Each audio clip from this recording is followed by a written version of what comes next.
Welcome to Ojas study. मध्यकालीन भारत का इतिहास देखेंगे।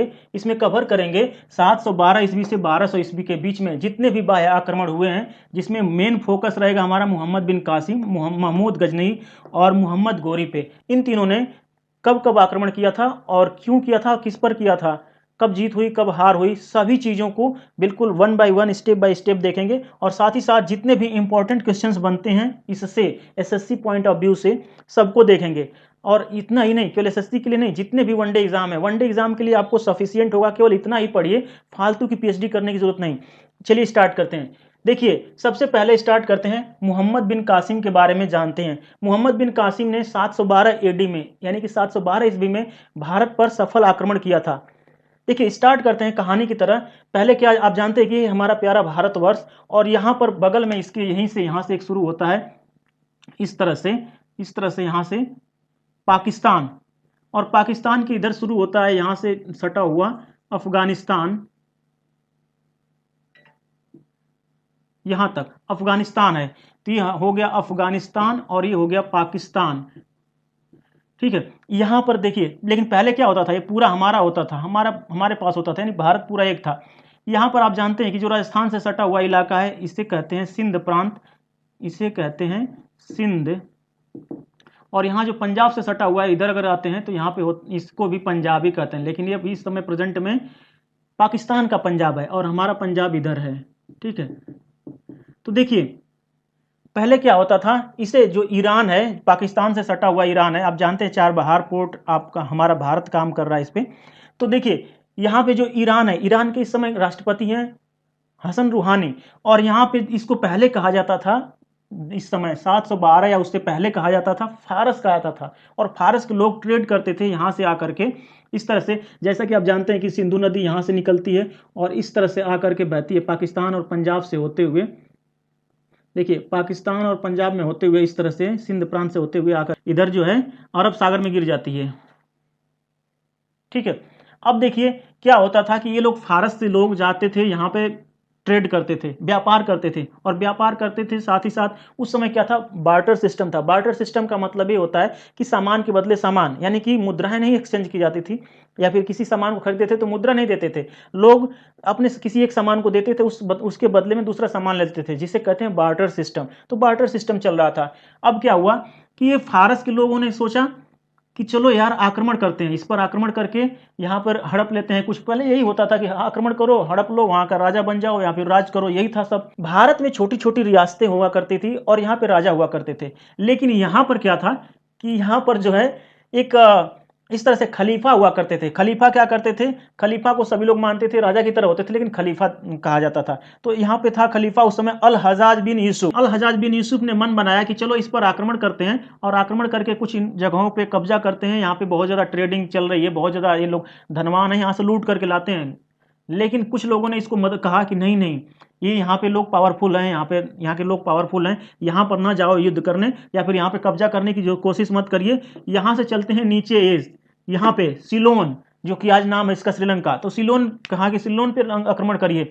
तो यहाँ से क्या किया, सब यहाँ से नाव से चल दिए और नाव से आते करके नीचे इस तरह से, और यहाँ पर आकर के आक्रमण किया। जब यहाँ पे कुछ लोगों ने आकर के आक्रमण किया तो कुछ जगहों पे कब्जा कर लिया, और इसके बाद धीरे धीरे आक्रमण करते गए, कब्जा करते गए। इसके बाद चूंकि मारकाट होगी तो दोनों तरफ से कुछ ना कुछ लोग मरेंगे, तो इधर के भी लोग मर गए, तो इधर के लोग मर गए, तो इनकी जो विधवाएं थी, तो यहाँ फारस के लोगों ने सोचा कि ये विधवाएं यहाँ पर रहकर क्या करेंगे, अच्छे लोग आएंगे तभी तो लड़ेंगे, और लोगों को भेजते गए और सोचा कि विधवाएं जितनी हैं उनको भेज दो वापस, यहाँ आकर के अपने यहाँ रहें। तो इन लोगों ने क्या किया, नाव में सोना चांदी या सर्फियां भर करके और साथ में विधवाओं को यहाँ से भेजा। कहा कि जब जाओ फारस, तो ये लोग यहाँ आ रहे थे फारस। तो यहाँ समुद्री इलाका है और समुद्री इलाका के पास कुछ लुटेरे थे, आदिवासी थे, पहले क्या करते थे, लूट लेते थे, जैसे कि सोमालिया में आज भी लूट लेते हैं, लुटेरे हैं वहाँ पे समुद्री लुटेरे। तो इन समुद्री लुटेरों ने क्या किया कि इनकी नावों को हाईजैक कर लिया, लूट लिया, औरतों के साथ इन नावों को लूट लिया। अब क्या हुआ, अब जो यहाँ पे था अल हजाज बिन यूसुफ, जो यहाँ का खलीफा था, इसके यहाँ खबर पहुँचाई गई कि ये तो लूट लिया गया, नावें लूट ली गई और औरतों को भी लूट लिया गया। तो क्या हुआ कि ये आग बबूला हो गया, और आग बबूला हुआ तो इसके देखिए आग में घी डालने का काम किया इसका दामाद मोहम्मद बिन कासिम। इसने क्या किया, इसने लगा दिया आरोप, क्योंकि इसकी मानसिकता थी कि हम यहाँ पे आक्रमण करें, हमेशा चाहता था कि हम यहाँ पे आक्रमण करें। तो इसने सिंध के राजा थे उस समय, जो कि लास्ट हिंदू शासक भी थे, दाहिर नाम था इनका। तो इसने दाहिर पे आरोप लगा दिया, कहा कि दाहिर ने लूट लिया। अब क्या हुआ, क्योंकि ये चाहता था मोहम्मद बिन कासिम की यहाँ पे हमला किया जाए और यहाँ लूटा जाए, तो यहाँ उसकी चल नहीं रही थी। उसने क्या किया, अपने ससुर को जो अल हजाज बिन यूसुफ जो खलीफा था फारस का, इसको बहका दिया और कहा कि इसने लूटा है, दाहिर ने लूटा है। तो ये यूसुफ जो अल हजाज बिन यूसुफ था, यानी अल हजाज ने क्या किया कि दाहिर को एक संदेश पत्र भिजवाया और कहा कि जो भी हमारी नाव लूटे हो औरतों को सबको बाइज्जत यहाँ पे हमारे यहाँ पहुंचा दो। तो दाहिर ने भी अपना पत्र भिजवाया, कहा कि नहीं हमने तो ऐसा कुछ किया नहीं। तो ये फिर कहा कि अच्छा ठीक है, नहीं किया तो एक काम करो, जहां भी है जहां से भी चाहे वहां से ले करके वे सामान सबको वापस करो। अब इसने दाहिर ने कह दिया कि भाई मैंने जब लूटा ही नहीं तो मैं कैसे वापस करूं। अब देखिए इसका बेवकूफ़ी इतना, अल हजाज ये पता नहीं, ये बेवकूफ़ थे, पढ़े लिखे तो नहीं, गवार थे। यानी कि जो गांव में कहावत है ना कि खेत खाए गधा मारल जाए जुल्हा, ठीक है, तो गधा पूरा खेत खा जाएगा और जुल्हे की पिटाई होगी। वैसे ही एक और कहावत है कि मियाँ को पाओ ना तो बीबी के बकोटा। यानी कि क्या करेंगे, इसको इन सबको तो पाए नहीं ये सब, और इन्हीं को चलो भैया इन्हीं पे हमला करो। अब क्या हुआ, ये मोहम्मद बिन कासिम ने इतना भर दिया इसको अल हजाज को कि कहा, अल हजाज ने कहा ठीक है जाओ आक्रमण कर दो। लेकिन ये इतने लोग बुजदिल थे, ये लोग क्या करते थे, ये दिन में आक्रमण नहीं किए, जब सब लोग सोए हुए थे तो रात में गए, सिंध नदी को पार किया और यहाँ पर आकर के सिंध पे आक्रमण कर दिया। और आक्रमण कर दिया, बहुत बुरी तरह से काटा मारा सबको, और लगभग यहाँ से क्या किया, इनका दाहिर का सिर काट लिया। दाहिर का सिर काट करके ले आया कासिम और अल हजाज को दे दिया। अल हजाज बहुत खुश हुआ। साथ ही साथ यहाँ से लगभग 1000 औरतों को अपहरण करके मारपीट के बंधक बना करके लाया, जिसमें दाहिर की 2 बेटियां थी, एक का नाम था सूर्यवती और दूसरे का नाम था सोमवती। सूर्यवती और सोमवती को जब ये लेकर के आता है कासिम, तो अल हजाज के सामने पेश करता है। अल हजाज चूंकि एक बाप था, एक बेटी का बाप था, तो अल हजाज को जब देखता है सूर्यवती और सोमवती को तो उसका दिल पसीज जाता है, और उसने वो आग कहता है कि सूर्यवती और सोमवती को अपनी बेटी के साथ महल में रहेगी वो, और अपनी बेटी की तरह उनको रखता है। बाद में क्या होता है कि अल हजाज को सूर्यवती और सोमवती पूरी कहानी बताती हैं और मोहम्मद बिन कासिम के बारे में बताती हैं कि कितना गलत किया था और गलत किया है, सब अब भड़का करके आपको सारी चीजें उल्टी सीधे काम करवाया है। तो अल हजाज ने क्या किया कि मोहम्मद बिन कासिम को सीधे गड्ढा खोद करके दफनवा दिया। ठीक है, तो देखिए क्वेश्चन क्या बनते हैं, क्वेश्चन यहां से बनता है कि मोहम्मद बिन कासिम जो है भारत पर पहला आक्रमण कब किया था, या फिर ऐसे बन सकता है कि अरबों का सबसे पहला भारत पे कब आक्रमण हुआ था। ये अरबी थे, अरब लोग थे, तो सबसे पहला सफल आक्रमण हुआ था 712 ईस्वी में। अब इसको याद रखना है तो आप इस तरह से याद रखेंगे कि देखिए जो अरबी थे यहाँ के मुस्लिम थे, और मुस्लिम आते थे तो उनका मेन उद्देश्य था भारत पे हमला करना, चाहे कहीं भी हमला करना, वहां पे लूट घसोट करो और साथ साथ अपने धर्म का प्रचार प्रसार करो, यानी कि अपने लोगों को धर्म परिवर्तित करो। तो धर्म परिवर्तन इनका काम था। तो इसी तरह से याद रखेंगे कि मोहम्मद बिन कासिम चाहे अरबों का पहला सफल आक्रमण क्यों हुआ, चाहे कब हुआ, अगर ये जानना है तो बस यही याद रखिए, खतना खतना। ठीक है, क्यों, क्योंकि अगर मुस्लिम बनाना है तो खतना कराओ, यही आप जानते हैं, तो खतना याद रखेंगे। तो खतना से आप पकड़ लेंगे, देखिए के का होगा 7, एच का कुछ नहीं, ए का कुछ नहीं, टी का होगा 1, ए का कुछ नहीं, एन का होगा 2, ए का कुछ नहीं, 712 ईस्वी। इस तरह से आप याद रखेंगे। अगर आपसे कोई पूछ दे कि अरबों का सबसे पहला सफल आक्रमण कब हुआ, चाहे अरबों का पहला, हाँ, तो आप बोलेंगे कि अरबों का, अच्छा वो क्यों करते थे, लूट घसोट के लिए, और खतना मुस्लिम धर्म में परिवर्तन करने के लिए। तो खतना खतना से आप 712 ईस्वी याद रखेंगे, कभी नहीं भूलेंगे। अब देखिए यहां से और क्वेश्चन बनते हैं। कहता है कि भारत पर पहला सफल आक्रमण तो मोहम्मद बिन कासिम ने किया था। फिर पूछ लेता है कि फारस का खलीफा कौन था, जब आक्रमण किया गया था फारस का खलीफा कौन था, तो अल हजाज बिन यूसुफ खलीफा था। इसके बाद ये भी पूछ लेता है कि किस जगह पर ये पहला आक्रमण किया गया था, तो ये किया गया था सिंध पर, और वहां का राजा कौन था, तो दाहिर राजा थे। इसके बाद पूछ लेता है कि सिंध पर आक्रमण करने का प्रमाण जो है कि यहां से लोग किए थे, ईरान के लोग या फारस के लोग किए थे, तो कहाँ मिलता है, तो ये मिलता है चचनामा, एक बुक है जिसे किसने लिखा है ना पता, वो बकलोल था, भूल गया, उसने अपना नाम भी नहीं लिखा। आज तो पता है आज के लोग क्या करते हैं, वो उनकी बुक नहीं होती, कॉपी पेस्ट कहीं से करो अपना नाम लिख देते हैं, नाम पहले आना चाहिए। लेकिन ये बेचारा क्या किया, इसने चचनामा लिखा जिसमें पूरी बात इसने लिखा था, लेकिन अपना नाम लिखना भूल गया। इसके बाद इसी का ये चचनामा जो बुक है जहां से हमें मिलता है कि सिंध पर आक्रमण किया गया था या भारत पर सफल आक्रमण किया गया था, इसी का जो है, इसी का फारसी अनुवाद किया अली बकर सूफी ने। ठीक है, तो इतने क्वेश्चन यहां से बनते हैं। इस क्वेश्चन को आप देख लीजिएगा एक बार, बाकी जब हमने डिस्कस किया तो सारी चीजें यहां पे कंप्लीट हो गई। अब देखते हैं महमूद गजनी के बारे में।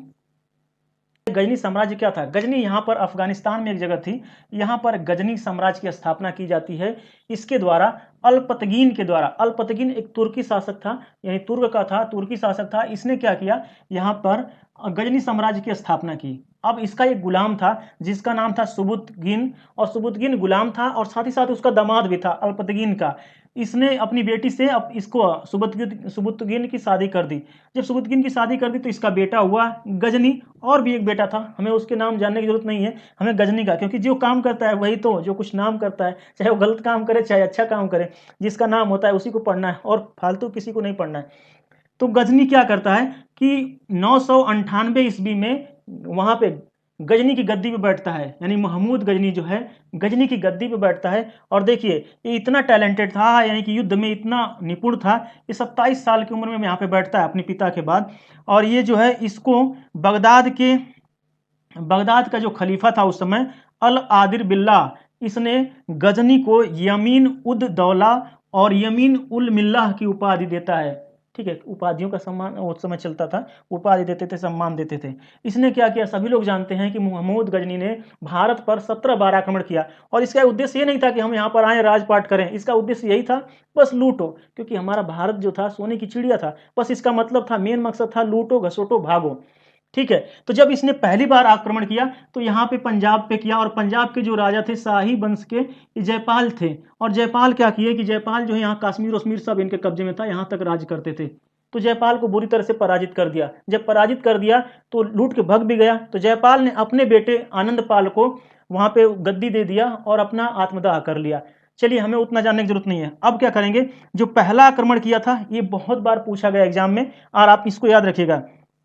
पहला आक्रमण 1001 में भारत पर इसने पहला आक्रमण किया था। अब कैसे याद रखेंगे, याद रखना है, थोड़ा निमोनिक ट्रिक लगाइए कि गजनी से गंजा पकड़िए, और गंजा कहीं जाए ना तो बेचारा पहले तो डरता है, और वो भी डर रहा था क्योंकि यहाँ से आ रहे थे, तुर्क के थे, तो तुर्की जब यहाँ आ रहे थे तो डर रहे थे। और ये जो गंजा था, गजनी को गंजा मानिए, ये यहाँ पर लड़ने से डर रहा था, और अकेले इसलिए नहीं आया, साथियों के साथ आया।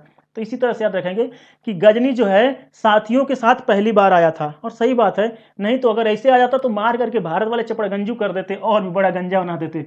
तो इसने साथियों के साथ आया। तो साथियों को कोड को अगर डिकोड करिए तो देखिए, एस का होगा 0, ए का कुछ नहीं, टी का होगा 1, एच का कुछ नहीं, आई का कुछ नहीं, वाई ओ का कुछ भी नहीं होता। और चूंकि 998 में बैठा था तो जितने भी कारनामे करेगा 1000 ईस्वी में ही करेगा, उसके पहले तो करेगा नहीं। तो 1000 के लिए आप 10 आगे लगा दिया करेंगे, तो 1001 ईस्वी में पहला आक्रमण किया था, आपको याद हो जाएगा। कैसे याद किया आपने कि गजनी डर के मारे भारत पे साथियों के साथ आक्रमण किया, साथियों के साथ, साथियां ही आपका कोड हो जाएगा। और चूंकि आप जानते हैं, ये तो थोड़ा आपको कॉमन सेंस होना चाहिए कि हम 712 से 1200 ईस्वी के बीच में पढ़ रहे हैं, तो 712 में जो भी घटना हुई थी मोहम्मद बिन कासिम ने किया था। अब 998 में गजनी बैठ रहा है, तो 998 में बैठ रहा है तो 1000 में, यानी कि जब भी 1000 में कुछ भी घटनाएं होंगी 1000 में होंगी। अब जो तीसरा हमें पढ़ना है मोहम्मद गोरी, तो जो भी घटना करेगा वो 1100 से 1200 के बीच में, 1200 समथिंग के बीच में करेगा, यानी कि इससे ऊपर नहीं जाएगा। तो थोड़ी सी कॉमन सेंस लगा करके आपको आगे का कोड रख देना होगा। इसी तरह से 1018 में कई बार पूछा गया, 1018 में मथुरा पर आक्रमण किया। पूछता है एग्जाम में क्वेश्चन कि मथुरा पर गजनी ने कब आक्रमण किया था, तो कब आक्रमण किया था, 1018 में किया था। कैसे याद रखेंगे, मथुरा में आप सभी लोग जानते हैं कि जैसे ही मथुरा किस लिए फेमस है, राधा कृष्ण के लिए फेमस है, राधे राधे आप कहते हैं। तो देखिए, कहीं भी नाम आता है पहले देवी का नाम आता है, तब देवता का नाम आता है। तो इसी तरह से याद रखेंगे कि मथुरा में देवी के मंदिर पर आक्रमण किया था, क्योंकि सोमनाथ मंदिर पर तो आक्रमण किया ही था, बाद में उसको भी देखेंगे। तो याद रखेंगे कि मथुरा में क्या है, किसका फेमस है नाम, पहले देवी का नाम आता है तब देवता का नाम आता है, पहले राधा जी का नाम फिर कृष्ण जी का नाम। तो आपने याद किया कि मथुरा में देवी पर आक्रमण किया था, देवी। तो देखिए, डी का आप यहां पे कोड रखिए, डी का होगा 1, ई का कुछ नहीं, वी का होगा 8। और आप जान रहे हैं कि 998 में बैठा था गद्दी पे, तो 1000 में ही कारनामे किया, तो वहां पे 10 लगा दीजिए। तो 1018 में मथुरा पे देवी में, देवी के लिए, देवी को आक्रमण किया था, चाहे देवी पर आक्रमण किया था, कब किया था, देवी केवल आप जानिए, तो आप डेट आपने समझ लिया। नेक्स्ट है 1025 में सोमनाथ मंदिर पर आक्रमण किया था।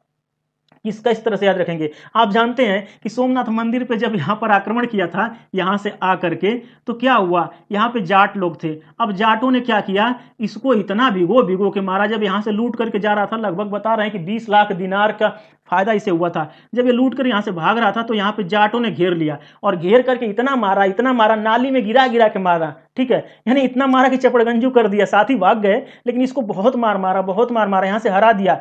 ठीक है, तो आपने याद किया कॉमेडी के लिए कि जब यहाँ से सोमनाथ मंदिर लूट रहा था, लूट करके जब भाग रहा था, तो जाटों ने क्या किया, नाली में गिरा गिरा के मारा। ठीक है, कहाँ गिरा के मारा, नाली में। तो नाली ही इसका कोड रहेगा। देखिए, एन का हो गया 2, ए का कुछ नहीं, एल का होगा 5, आई का कुछ नहीं, आप आगे लगा देंगे 10, यानी 1025 में। आपको कभी नहीं भूलेगा। अब बस यही याद रखेंगे। और चूंकि यहाँ पे मारे भी थे ये लोग, सही मारे थे, मार के भगा दिए थे, तो इसने क्या किया, जो मोहम्मद गजनी था, महमूद गजनी ने फिर क्या किया, इन लोगों से बदला लेने के लिए 2 साल बाद फिर आया। कैसे याद रखेंगे, 1027 में जाटों पर आक्रमण किया महमूद गजनी ने। अब जाटों पे आक्रमण करा, चूंकि यहाँ पे सोना लूट के भाग रहा था, तब तो मार खा गया क्योंकि कोई जानता नहीं था। अब डायरेक्ट तुम आकर के यहाँ पे अटैक करोगे तो जाट कम थोड़ी, जाटों ने नाक काट दिया उसका। ठीक है, बस इसी तरह से याद रखिए कॉमेडी के लिए कि जाटों ने इतना पीटा इसको फिर और नाक काट दिया, जैसे सुर्पनखा का, क्योंकि जानते थे, रामायण देखा था, जाट यहाँ के चालाक थे, तो इन्होंने नाक काट दिया गजनी का। और नाक ही जो है डेट है। देखिए, एन का हो गया 2, ए का कुछ नहीं, के का हो गया 7, आगे आप 10 लगा देंगे। 1027 में जाटों पे युद्ध किया था, जाटों से हार के चला गया। नेक्स्ट है 1030 में मर गया। तो जानते हैं जब बुरे लोग मर जाते हैं तो लोग क्या करते हैं, मौज करते हैं। तो महमूद गजनी कौन सा अच्छा था, 17 बार आक्रमण किया भारत पे, तो अच्छा था कि लूट पोट के मारता था, काटता था, लूट के भाग जाता था।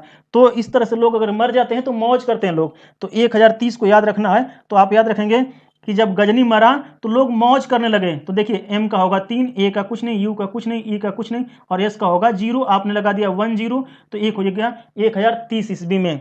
अब देखिए, ये तो क्वेश्चंस बनते हैं जो आपने डेट याद किया। अब कुछ बहुत इंपॉर्टेंट क्वेश्चन जो बार बार पूछे गए उनको भी देखिए। वैसे मैंने सारे क्वेश्चन ही देख रहे हैं कि जहां पे जो बहुत इंपॉर्टेंट है। पहला है कि इसको उपाधि जो बगदाद का अल आदिर बिल्ला था, खलीफा वहां का, उसने दिया था यमीन उद दौला की और यमीन उल मिल्ला की। और देखिए, इसने सुल्तान की उपाधि धारण कराए, और सुल्तान की उपाधि धारण करने वाला प्रथम शासक था ये। ठीक है, देन नेक्स्ट है, इसके समय में प्रमुख इतिहासकार थे अल बरूनी, फिरदौसी, उत्बी, फारूकी और सिसतनी। इन सबका नाम याद रखिएगा, क्योंकि 4 ऑप्शन दे देगा। 4 ऑप्शन में से 3 का नाम देगा और एक का नाम कोई गलत वहां पे दे देगा, कहेगा कि इनमें से गजनी के समय कौन इतिहासकार नहीं थे। तो वहां पे आप जो नहीं दिया रहेगा, जो नहीं इसमें से 5 में से नहीं होगा, उसको टिक कर देंगे कि ये नहीं था। नेक्स्ट है, गजनी के बारे में किस किताब में इसका उल्लेख मिलता है। इसकी गजनी आया था, 17 बार आक्रमण किया था, कैसे मिलता है, क्योंकि इसके इतिहासकार ही तो लिखते हैं। क्या करते थे, इस ससुरा जो भी लुटेरे थे ना, ये लोग अपना चापलूसी करने के लिए इतिहासकार रखे थे। कहते थे कि चलो हम जाएं, हार भी जाते थे तो भी कहते थे कि नहीं, हमारा बढ़ा चढ़ा करके लिखो। तो ये सब इतिहासकार उसको लिखते थे, क्योंकि इनको तभी तो महान बनेंगे।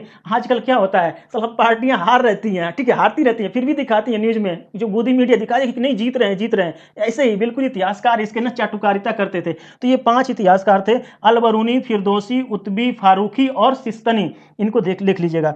अब इसकी एक किताब लिखी गई थी, किताब का नाम था किताब उल हिंद, और इसको लिखा था अल बरूनी ने।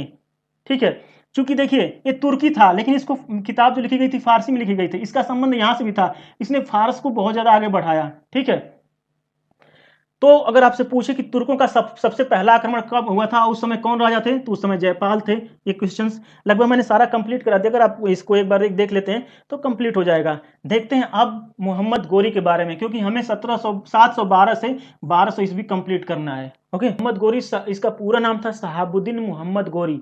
मोहम्मद गोरी जो है गौर, यानी गजनी में एक जगह थी गौर, और वहां का शासक था। और शासक कब बना, 1173 में, यानी जब वो पहले ही मर गया था 1130 में, गजनी मर गया था। इसके बाद थोड़े मोड़े लोग थे वहां पे, तो इसने गौर जगह थी, गौर को ही अपनी राजधानी बना लिया, वहां का शासक बन गया, यानी गजनी का ही शासक बना 1173 ईस्वी में। अब इसने क्या किया कि मुल्तान पर प्रथम आक्रमण किया। यहाँ पर मुल्तान, भारत में मुल्तान पर प्रथम आक्रमण किया। और मुल्तान पर जब आक्रमण किया तो यहाँ के राजा थे मूल राज प्रथम। याद कैसे रखेंगे, इसके 5 आक्रमण हैं। 5 आक्रमण को ध्यान से देख लीजिएगा। पहला आक्रमण को जीत जाता है, दूसरा और तीसरे आक्रमण को हार जाता है, और चौथे और 5वें को फिर जीत जाता है। कैसे याद रखेंगे, पहला है मुल्तान पर प्रथम आक्रमण करता है मोहम्मद गोरी, ये करता है, वहां पे राजा थे मूलराज प्रथम, 1175 में करता है। याद रखेंगे कि जब मुल्तान पर प्रथम आक्रमण करता है गोरी, तो गोरी यानी गोरा, और गोरा है तो मूलराज ने, राज जो मूलराज थे, मूलराज मार मार के इसको कालिया बना दिए। इतना मारे कि पहचान में नहीं आ रहा था कि कालिया हो गया था, इतना काला हो गया था। तो इस तरह से याद रखेंगे कि गोरी जो है पहले आक्रमण में, गोरी को पहले आक्रमण में मूलराज ने इतना पीटा कि उसको कालिया बना दिया। तो देखिए के का होगा 7, ए का कुछ नहीं, एल का होगा 5, आई वाई ए का कुछ नहीं। और चूंकि अभी 1000 में पढ़ा था आपने मोहम्मद गजनी का, और ये मोहम्मद गोरी है, तो इसका आप 1100 में पढ़िएगा क्योंकि उसके बाद ही आएगा। तो 11 आप यहाँ पे लगा देंगे, यह है आपका 1175। नेक्स्ट देखते हैं, दूसरी बार आक्रमण किया है। देखिए कई बार अगर आपने देखा, अगर लुसेंट देखते हैं तो उसमें पाटन का नाम देता है, और भी बुक्स हैं उसमें देखेंगे माउंट आबू पे दिखाता है कि दूसरी बार आक्रमण किया था। लेकिन ये बात सही है कि भीमदेव सेकंड जो थे, तो देखिए एक गुजरात है, यहाँ पे गुजरात, यहाँ पाटन, और ये राजस्थान, यहाँ पे माउंट आबू। ठीक है, तो क्या हुआ कि ये पूरा इन्हीं के कब्जे में था, भीमसेन सेकंड के। तो कभी कभी किताब वाले जो इतिहासकार हैं कहते हैं कि यहाँ पे आक्रमण किया था, कभी कभी कोई कह देता है कि यहाँ पे आक्रमण किया था। कहीं भी आक्रमण करे, भीम सेकंड के कब्जे में पूरा ये था, तो बस बात ही खत्म। तो भीमसेन सेकंड, भीमदेव सेकंड थे उस समय, यानी द्वितीय थे।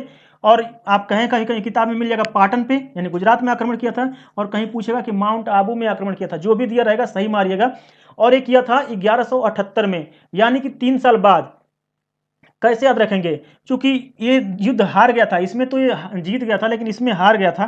कैसे याद रखेंगे, जो भीम थे, और भीम के साथ अगर कोई लड़े तो क्या करेगा, चाहे गोरी हो चाहे गोरा हो, वो मार मार के कौवा बना देंगे, यानी कौवे की तरह उसको उड़ के भागना ही पड़ेगा। देखेंगे बहुत सारी कुश्तियां, एक आपने देखा होगा, मैंने कभी कभी कुश्ती देख लेता हूं, तो वहां पर एक है एक फेमस जो बहुत अच्छा है, जैसे कोई बाबा है, बाबा बाबा करके ना, पता नहीं, लाठी बाबा, हाँ लाठी बाबा, वो उसकी जबरदस्त की कुश्ती होती है। और एक कश्मीर का पहलवान है, देखिए उसका नाम याद नहीं आ रहा, वो भी बहुत अच्छी कुश्ती लड़ता है। दोनों लोग जब लड़ते हैं तो अच्छे अच्छे लोग भाग जाते हैं। इसी तरह से याद रखेंगे कि जब भीमदेव सेकंड से लड़ने आया गोरी, तो गोरी को इतना पीटा कि ये कौवा बन गया। और कौवा बन गया तो कौवा क्या करेंगे, उड़ जाएंगे, और उड़ के नहीं भाग गया, और भाग गया नहीं कि हार हो गई। तो देखिए के का 7, ए का कुछ नहीं, यू का कुछ नहीं, वी का होगा 8, ए का कुछ नहीं, आप 11 लगाएंगे तो ये हो गया 1178 ईस्वी में। इस तरह से आप याद रखेंगे। नेक्स्ट है तराइन का प्रथम युद्ध। सभी लोग जानते हैं कि पृथ्वीराज चौहान से हुआ था, और पृथ्वीराज चौहान की जीत हो गई थी। याद कैसे रखेंगे, देखिए पृथ्वीराज चौहान और दशरथ ऐसे दो लोग थे जो शब्द भेदी बाण जानते थे, और कोई नहीं जानता था, पूरे कहीं भी पूरा इतिहास पढ़ लीजिए तो ये जानते थे शब्द भेदी बाण, पृथ्वीराज चौहान और राजा दशरथ जानते थे। तो आप सोचिए, इन्होंने सोचा कि हम बाण क्यों चलाएं, हम तो ससुरा को ना, ये गोरी है ना, इसको मार मार के बैट से ही मार मार के खत्म कर देंगे। तो इन्होंने बैट से लगा पीटने, खूब पीटा, बैट से पीटा। जब देखा कि अरे यार ये तो बाण से मार ही नहीं रहा है, तलवार से मार ही नहीं रहा है, भाला से मार ही नहीं रहा है, तो बैट से ही पीट दे रहा है, जान बचा करके भाग गया। तो गोरी इसको, इस युद्ध को, तराइन का प्रथम युद्ध में गोरी हार जाता है। तो यहाँ पे आप देखेंगे बैट, आपने याद कैसे किया कि पृथ्वीराज चौहान ने गोरी को बैट बैट मार के भगा दिया। तो बैट से देखिए बी का 9, ए का कुछ नहीं, टी का 1, आप 11 लगा देंगे तो 1191 ईस्वी में यहाँ पे दोनों युद्ध हारा है, पहला जीता दूसरा दोनों हार गया। नेक्स्ट है तराइन का द्वितीय युद्ध। अब तराइन का जब द्वितीय युद्ध आया हुआ तो क्या किया कि इसने, जो मोहम्मद गोरी था, बहुत सारे सेनाओं के साथ आया बदला लेने के लिए। इनमें एक खासियत थी कि हार के जाते थे तो बदला लेने के लिए 1 साल या 2 साल बाद आ ही जाते थे फिर लात खाने। तो ये क्या किया, मोहम्मद गोरी फिर आया, और इस बार आया तो क्या किया कि इन्होंने, बस इसी तरह से याद रखिए कि पृथ्वीराज चौहान ने तराइन के द्वितीय युद्ध में बाण चलाया, ठीक है, लेकिन बाण चलाया तो फिर लेट बाण चलाओगे तो कोई फायदा नहीं। अब ये सोचिए कि बाण चलाया लेकिन हार गए। तो बी से 9, ए का कुछ नहीं, और एन का होगा 2, 1192 में। अगर आपको ये डेट याद है तो इसको कोई मतलब नहीं, आप इतना ध्यान दीजिएगा कि 1 साल बाद ही आ गया ये बदला लेने के लिए। तो आप इसी को याद रखिए, बैट, कि पृथ्वीराज ने बैट से मार मार के भगा दिया, यानी हरा दिया। लेकिन ये आया, दूसरी बार आया तो 1 साल बाद आया, उसमें पृथ्वीराज को हरा दिया। इस तरह से आप याद कर सकते हैं, केवल एक ही याद रखिए। नेक्स्ट है चंदावर का युद्ध। तो देखिए ये जो इसको बुलाने वाला तो कौन था, गोरी को ना, ये जयचंद था। और जयचंद कौन था, ये कन्नौज का था, और इनका पृथ्वीराज का ससुर था, जिसकी बेटी संयोगिता को भगा करके इन लोग शादी कर लिए थे, पृथ्वीराज चौहान। तो यही संयोगिता का पिता था जयचंद, और जयचंद ने इसको बुलाया था क्योंकि ये तो हरा नहीं पाता, इसके अंदर दम था नहीं। अब देखिए चंदावर का युद्ध जो है 1194 ईस्वी में हुआ था। याद कैसे रखेंगे, क्योंकि जयचंद ससुर थे, और ससुर लोग क्या करते हैं, दामाद को ना, चाहे अच्छा हो चाहे बुरा, पैर धोते हैं। सही बात है, अगर पहली बार दामाद अगर घर जाए शादी में तो देखिएगा पैर धोते हैं। तो जयचंद के दामाद जयचंद जो है दामाद, जयचंद के दामाद कौन थे? पृथ्वीराज। तो इसी तरह से याद रखेंगे कि जयचंद जो है चंदावर का युग, चंदावर यानी चांद जैसा वर पा करके जयचंद जो है पैर धो रहा था। पैर का देखिए पी का 9, ए का कुछ नहीं, आई का कुछ नहीं, आर का होगा 4, आगे 11 लगा देंगे 1194 में। गोरी को भी मार दिया गया, 1206 ईस्वी में इसकी मृत्यु हो गई। तो इस तरह से हमने कंप्लीट कर लिया। अब मोहम्मद गोरी के समय कुछ लोग कवि थे, कवि लोगों को, इतिहासकार लोगों को ये लेकर के चलते थे। तो 2 कवि थे जो बहुत ही मशहूर थे और इन्हीं के नाम पर, एक के नाम पे बनाया गया 2.5 दिन का झोपड़ा जो अजमेर में, और एक के नाम पे कुतुब मीनार बनाया गया है उन्हीं की याद में, नाम पे नहीं होती, उन्हीं की याद में। देखिए कैसे याद रखेंगे, 2 लोग आए थे जो बहुत ही फेमस थे। पहला था कुतुबुद्दीन बख्तियार काजी, एक कवि थे। दूसरे कवि थे एक जो ये थे कुतुबुद्दीन बख्तियार काजी दिल्ली में आए थे, और राजस्थान में शेख मुहिद्दीन चिश्ती, ये दोनों लोग एक दिल्ली में और एक राजस्थान में आए थे। दोनों का नाम पूछ लेता है। तो देखिए कुतुबुद्दीन बख्तियार काजी के नाम पे या इनकी याद में दिल्ली में आपको बनाया गया कौन सा? कुतुब मीनार बनाया गया। और यहाँ पर शेख मुहिद्दीन चिश्ती के याद में 2.5 दिन का झोपड़ा अजमेर में बनाया गया। लेकिन इसको बनवाया कौन? क्योंकि गोरी क्या करता था, ये लूटपाट करता था, लूटपाट मारपीट करता था, लेकिन चूंकि यहाँ पे गुलामी प्रथा चलती थी तो अपने गुलाम को दे दिया कि ले भाई गुलाम तू जा राज कर। तो इसका गुलाम जो था कुतुबुद्दीन ऐबक, उसने यहाँ पे शासन करना शुरू कर दिया और दिल्ली पे शासन करना शुरू कर दिया। और यही जो है यहाँ पे कुतुब मीनार बनाया और 2.5 दिन का झोपड़ा अजमेर राजस्थान में बनवाया। और यहाँ से शुरू हो जाती है गुलाम वंश, और गुलाम वंश के लिए हम नेक्स्ट वीडियो में देखेंगे। मिलते हैं नेक्स्ट वीडियो में। जय हिंद।